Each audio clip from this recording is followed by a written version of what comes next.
falava Samoa, alo maia, o se whapoponga fo ile nei o lau Samoa Taulogologo, mo le nei afiafi, tomo atu ia tātou tala.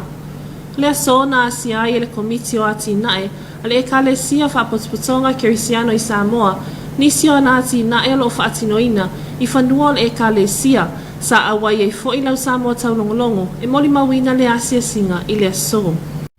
Lea so sa whaatautai ai le asia singa komiti le ati nae le e kale sia whapotspotonga kerisiano I Samoa, nisi o na ati na e tetele o lo whaatino ai, ai maise o nisi o vaenga, lo ia ati na e fau ma whai ona whaonga ai nai nisi vaenga o whanua le kale sia.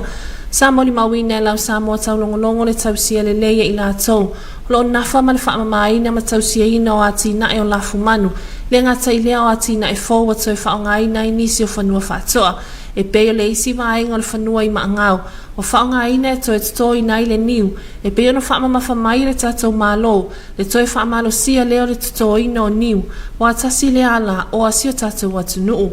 Ta ua le ni ipula le ati na ia le ana papa setu, le solonga le leipeo le ati na ia lo iai le ati na ia le sa, lo iai le lafu mani papalangi matonga niu, o le whanua I maangau lo whaatino I nai le ati na e fau, o le toi ina o le niu. O le whanua I tufulele o lo iai le tonga kokotele mafuala au aina, o le whanua I malua o lo iai le ati na e o lafu manu e peo povi pua ama maa moe, I le ngata I lea, a o lo iai foi, ma le whale ngaosi ai le swa o mai le popo, sa maua foi le amanoa e whaatalatala no ai le susunga le whailau tusi o le komiti o le ati nae, le susunga le whaifi au ia alesana a whamasanga, tusa ai ma le asia singa I le so, sa ia whaamamawhai le whaatawa ina peo le vai mamao le komiti, na ia whaonga ina le lei whanua po a seta le whakasa, ia tina ese awai tele fo I le sao ne ia tina I fuafuanga whaia le kale sia wau, sa whaalia fo I lau fuafuanga fia le tina ia lima, o ia leo lo nafa ma le whaatawina o fuafuala au aina, lea tina I tufulele, le o atuai o le asia singa I le so, lea whane nai se kone, mo lau Samoa Taulogologo.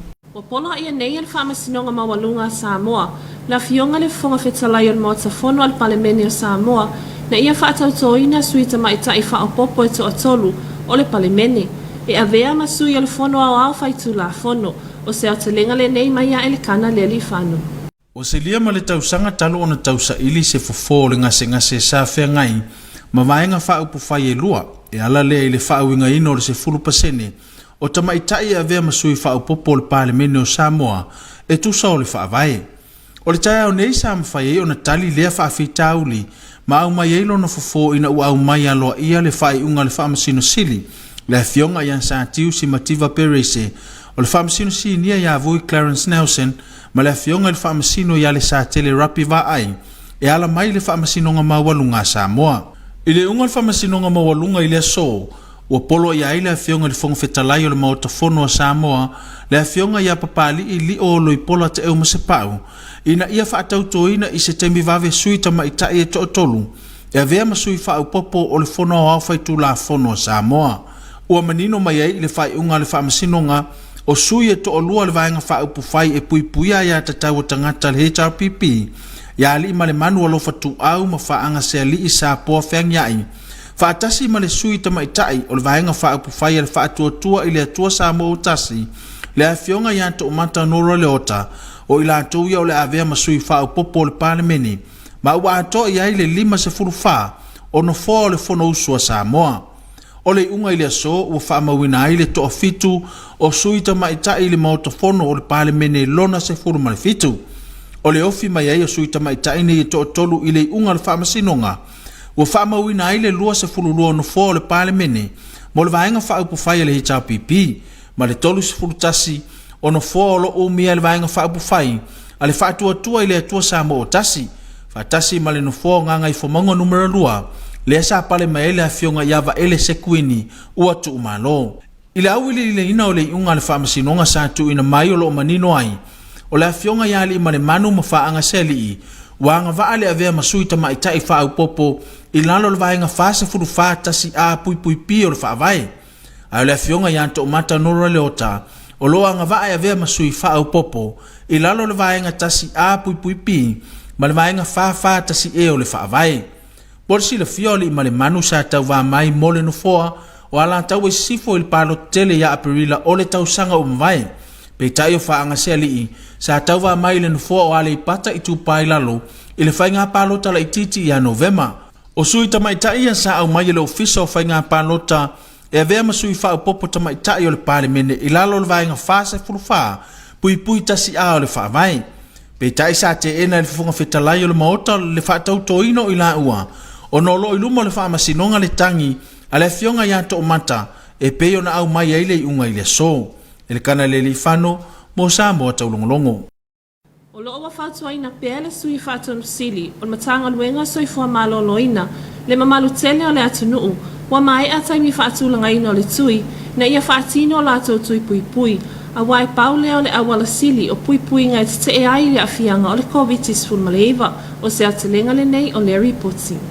I le whelo inga tu stala mal komiti o whaalawelawe whaafosei, i le afiafia na nafi, na whailo manino mai il matanga luenga soi fua maloloina, e tawala mai le sui whaatonu sili au al matanga luenga, ia tangaloa Dr. Robert Thompson, le anga i pēi lunga le whai numero le atunu ua mai a whai o lātou tui pui o le COVID-19 maleiva, e awhiai le tui mua, tui lona lua, ma le tui wha o popo, sau noa le awhionga ia tangaloa, le taimi nei wa mai ala whaatinonga le porokalame, e peo na whaanga solo ai tui ngai nu i tua, e whaonga ai nai whalea o ngata itasi.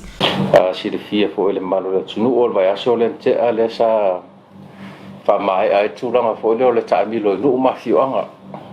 Ia o mai a uma ia vaenga i le upolu, ia wha pesa vai, le ngata i dao manono ma apolima, ia roa mai a uso o uma upolu, ia sa moa o taimilo ai, ia tatou teams fo impo le au whainga luenga, e wha atino ai tui tonu nu umawhioanga i whalea onga. O le sa kawa uma ia i lato e amata tu le 5 tausanga anga i lunga le matua, le ngata i le tui mua, tui lon lua ia e whapea fo i le posta.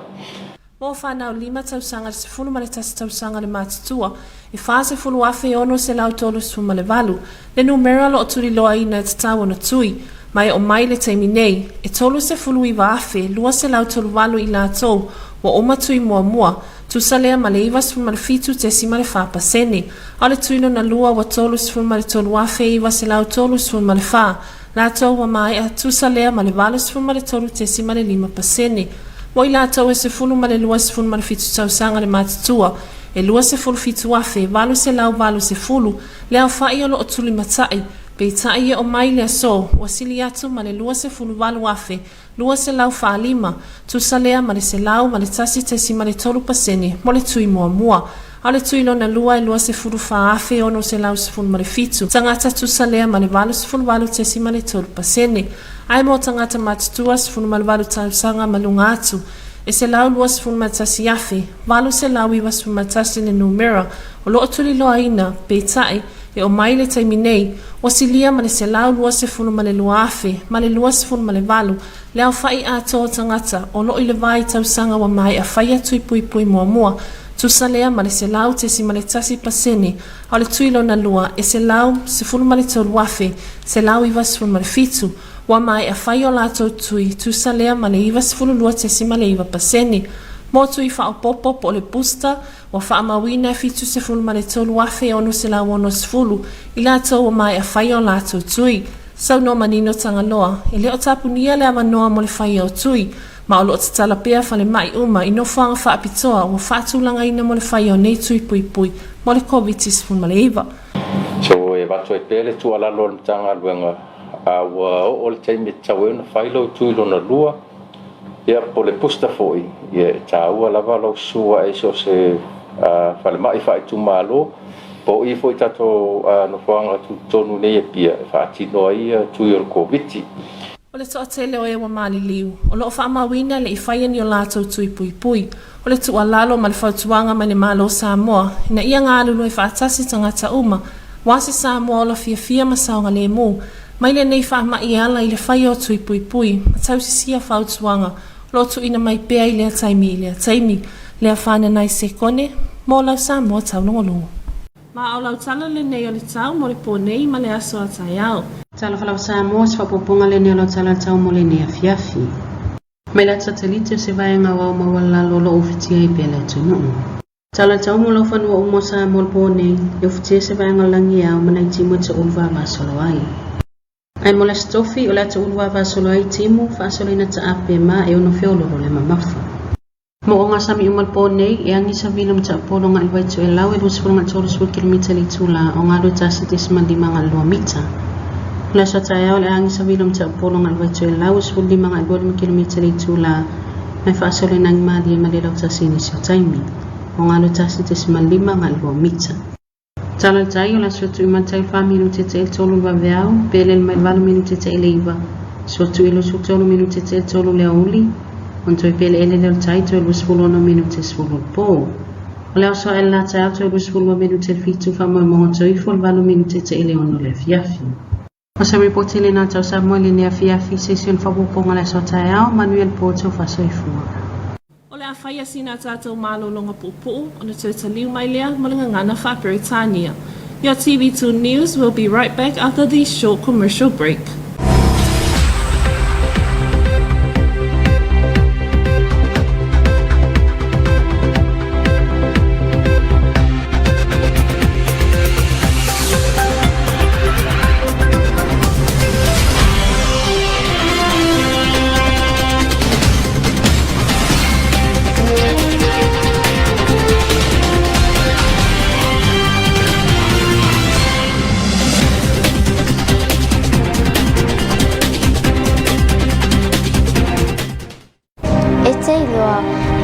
O na tafi e sere wha mai o le tipi mai Samoa. E titu se le le pipui ngā ol pipisi o si ama tipi, ma le vei rasi el kovitis fuluiva. Ma whai ona tātou pupui o le pipisi atu i le eisi tangata, pe a pupuni wha le leilo ngutu, pe a e tale, pe mawhatua foi. Wha o ngā le leisi solo solo mama, e tale pe mawhatua i ai, ma au o le whiang solo. Tātou ngā ludoi whātasi. E pupui e tātou uma mai le tipi ma kovitis fuluiva. E whai ngō fie, ma tau ngō fie, pui puinga na i lo tonga fitinga.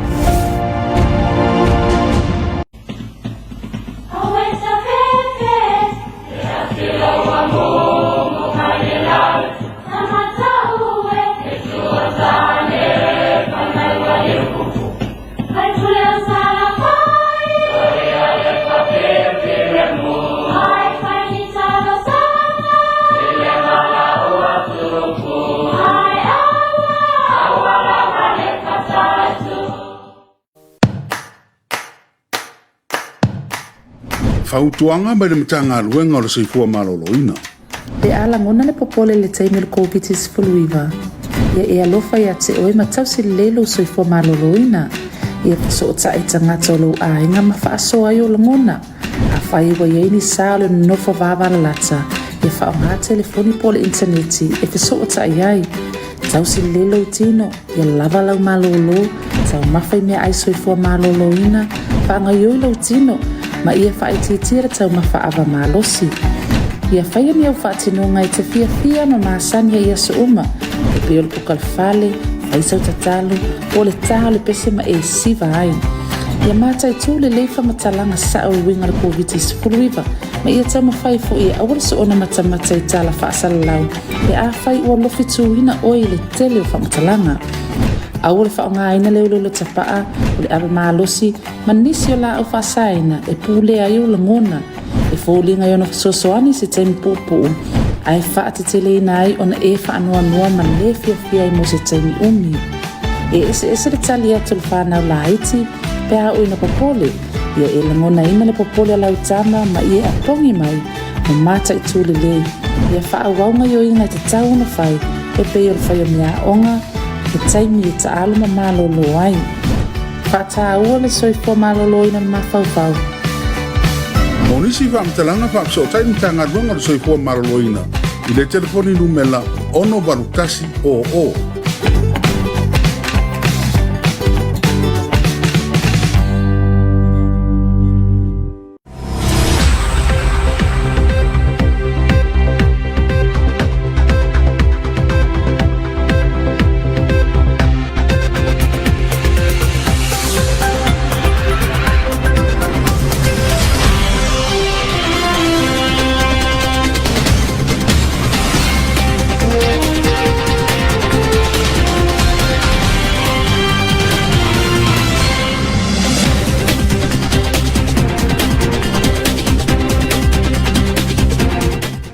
Good evening, Samoa. Here's your TV2 news for tonight.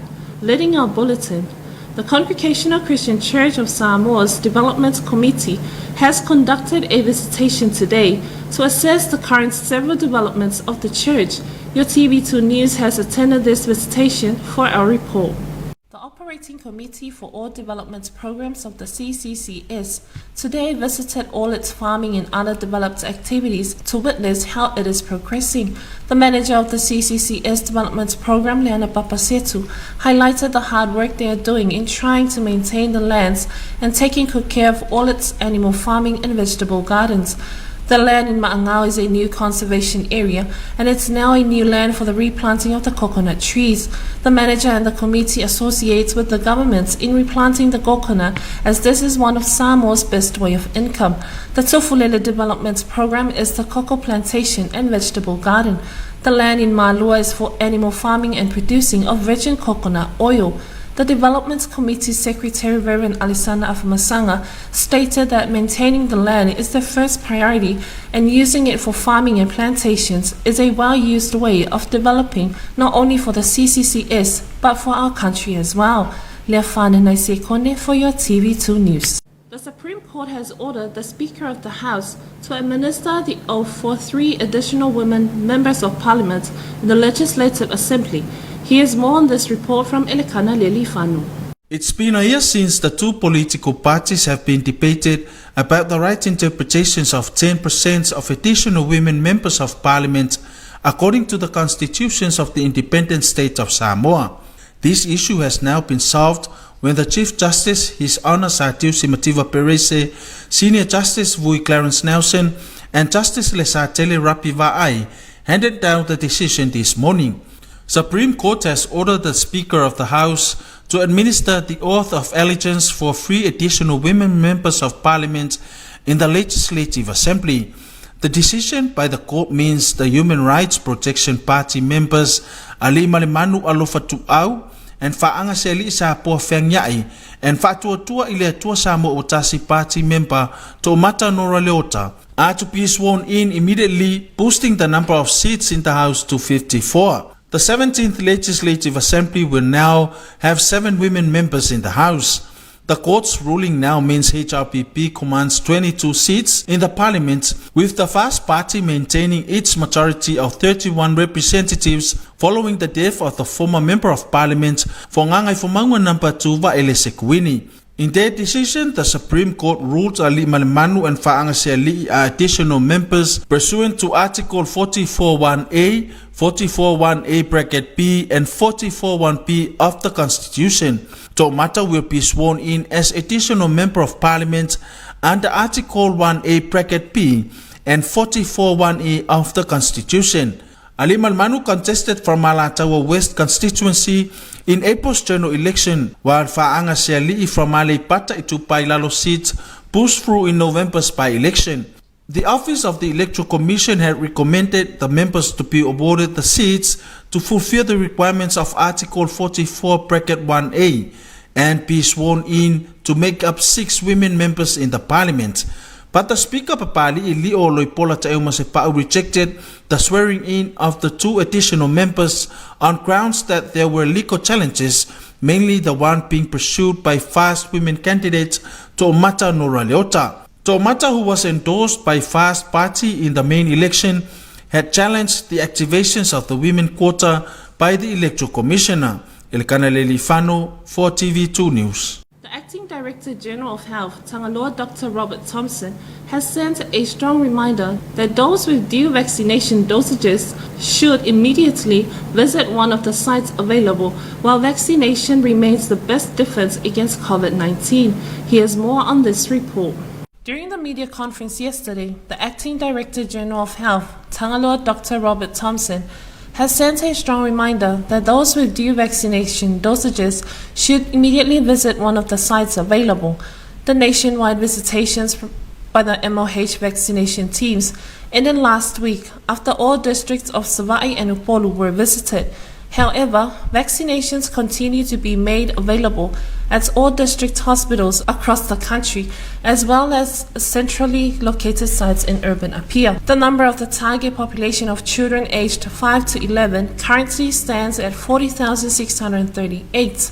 However, only 39,238 have received their first dose of pediatric B Pfizer vaccine, accounting for 97.4% of the total. Only 33,934 of this age group have received their second dose, which is equivalent to 83.5%, while 113,197 people within the same age group have received the second dose of the vaccine, which accounts for 92.9% of the eligible population. The number of the target population for those 18 years and above is 121,891.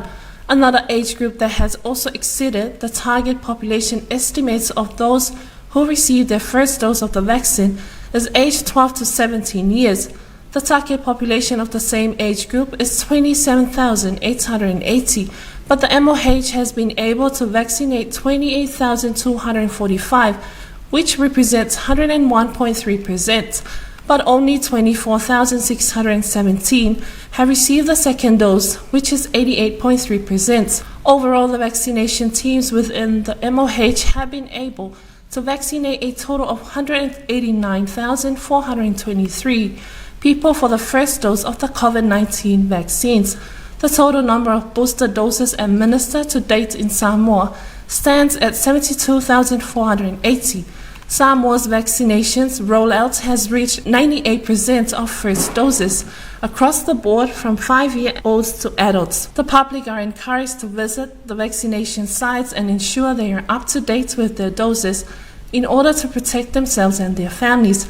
Lefana Naisekone for your TV2 News. And here's your weather forecast for tonight and tomorrow. Good evening, Samoa. Here's your weather bulletin for this evening. Satellite loop shows few low-level clouds still affecting the islands. Forecast for all of Samoa tonight, partly cloudy with some isolated showers. And for Thursday, isolated to scattered showers with moderate force possible. Forecast for all marine waters tonight, easterly winds of 20 to 30 km per hour, waves of 1.5 to 2 meters. And for tomorrow, east to northeast winds of 15 to 25 km per hour, becoming light and variable at times. Waves of 1.5 to 2 meters.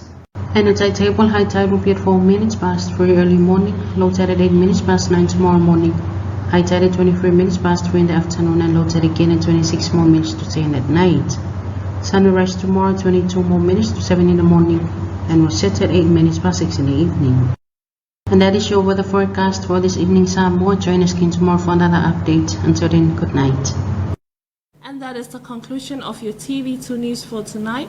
Special acknowledgements to the Samoa Water Authority for sponsoring your TV2 News. Have a blessed evening. Good night. Maole fai unga le nao Samoa taulogologo mo le nei afiafi, mo mole le whaafitaitele na tanga luenga le pulenga le suavai, mo le langolango ino lau Samoa taulogologo. Manu ia tele le afiafi, tau whasoifua.